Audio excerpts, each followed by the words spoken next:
ದೇವ್ರಿಗೆ ಸ್ತೋತ್ರವಾಗಲಿ. ಈ ಸಾಯಂಕಾಲ ಜಾವದಲ್ಲಿ ನಾವು ಹಸ್ಬೆಂಡ್ ವೈಫು ದೇವ್ರ ಸುವಾರ್ತೆ ಮತ್ತು ದೇವ್ರ ವಿಷಯದಾಗ ನಾವು ತಿಳಿಸ್ಲತ್ತಿದ್ದೆವು.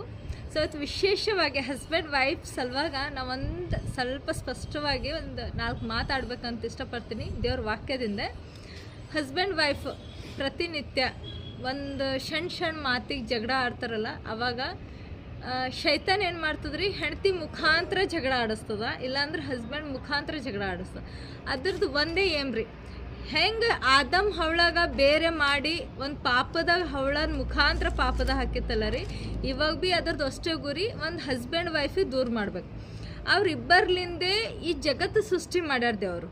ಸೊ ಅದಕ್ಕೆ ಹೆಚ್ಚಿಗೆ ತಕ್ಲೀಫ್ ಏನಾಗ್ತದೆ, ಹಸ್ಬೆಂಡ್ ವೈಫ್ ಕುಂತು ಪ್ರಾರ್ಥನೆ ಮಾಡಬಾರ್ದು, ಹಸ್ಬೆಂಡ್ ವೈಫ್ ಕುಂತು ಪ್ರೀತಿಲಿಂದ ಇರಬಾರ್ದು, ಹಸ್ಬೆಂಡ್ ವೈಫ್ ಕುಂತು ಸುವಾರ್ತೆ ಸಾರಬಾರ್ದು, ಮತ್ತು ಇಬ್ಬರ ಗಂಡ ಹೆಂಡತಿ ಒಂದು ಮನ್ಸು ಉಳ್ಳೋರು ಇರಬಾರ್ದು. ಅದ್ರದ್ದು ಉದ್ದೇಶ ಹಳೆ ಒಡಂಬಡಿಕೆದಿಂದ ಇಲ್ಲಿವರೆಗೂ ದುನಿಯಾ ಸೃಷ್ಟಿ ಆಗಲ್ಕಿಂತ ಮುಂಚೆ ದೇವ್ರು ಇಬ್ಬರಿಗೆ ಸೃಷ್ಟಿ ಮಾಡಿದಾಗ ತನ್ನ ಸ್ವರೂಪದಾಗ ಒಂದು ಗಂಡು ಹೆಣ್ಣು ಕ್ರಿಯೇಷನ್ ಮಾಡಿದಾಗ ಸೈತಾನ್ ಫಸ್ಟ್ ಯಾರಿಗೆ ಹಿಡಿದೈತ್ರಿ, ಹೆಣ್ಣಿಗೆ.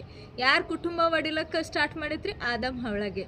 ಯಾಕಂದ್ರೆ ಅವರಿಬ್ಬರು ಗಂಡ ಹೆಣ್ತಿ ಇದ್ದರು, ದೇವ್ರು ಅವರಿಬ್ಬರಿಗೆ ಜೋಡಿ ಮಾಡಿವ್ರು. ಫಸ್ಟ್ ಏನು ಮಾಡೈತ್ರಿ, ಹವಳಾಗ ಮರಿ ಮಾಡಿ ಹವಳನ ಮುಖಾಂತರ ಒಂದು ಹಣ್ಣು ತಿನ್ನಿಸಿ ಪಾಪ ಉತ್ಪನ್ನ ಮಾಡಿತ್ತು. ಅದೇ ಪ್ರಕಾರ ಇವತ್ತು ಎಲ್ಲಿ ಭೀ ಜಗಳ ಆಗ್ತಾವ್ರಿ, ಗಲಿಬಿಲಿ ಆಗ್ತಾವೆ.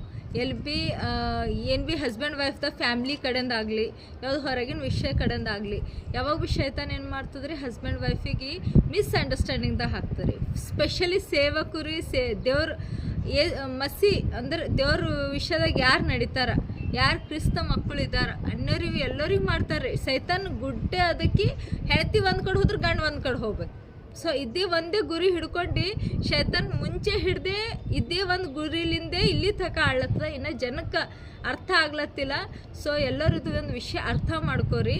ಯಾಕಂದ್ರೆ ಹಸ್ಬೆಂಡ್ ವೈಫ್ ಯಾವಾಗ ಜಗಳ ಆಗ್ತದೆ, ಯಾವಾಗ ಮನೆ ಮುರಿತದ, ಅದ್ರ ಮೇನ್ ಉದ್ದೇಶ ಏನು, ಹಸ್ಬೆಂಡ್ ವೈಫು ಒಂದು ಆದ್ರೆ ಅಂದ್ರೆ ದೇವ್ರ ಕಾರ್ಯ ಹೆಚ್ಚಿಗೆ ಆಗ್ತದಂಬ ಉದ್ದೇಶ. ಅದಕ್ಕೆ ಯಾವುದ್ರ ಒಂದು ಮುಖಾಂತರ ಸೈತಾನ್ ಏನು ಮಾಡ್ತಾರೆ, ಹಸ್ಬೆಂಡ್ ವೈಫ್ದಾಗ ಮಿಸ್ಅಂಡರ್ಸ್ಟ್ಯಾಂಡಿಂಗು ಮತ್ತು ಪ್ರೀತಿ ಕಡಿಮೆ, ನಾನು ಪ್ರೀತಿ ಮಾಡಲ್ಲ, ನೀ ಹಿಂಗೆ ಮಾಡಲಿ, ನಾ ಕೇಳಲಿ ಅಂಬೋದು. ಇದು ಒಂದಕ್ಕೆ ಎರಡು ಜಾಡಿ ಹಚ್ಚಿ ಏನು ಮಾಡ್ತದ, ಮನೆ ಮುರಿಯೋ ಕೋಶಿಶ್ ಮಾಡ್ತೀವಿ.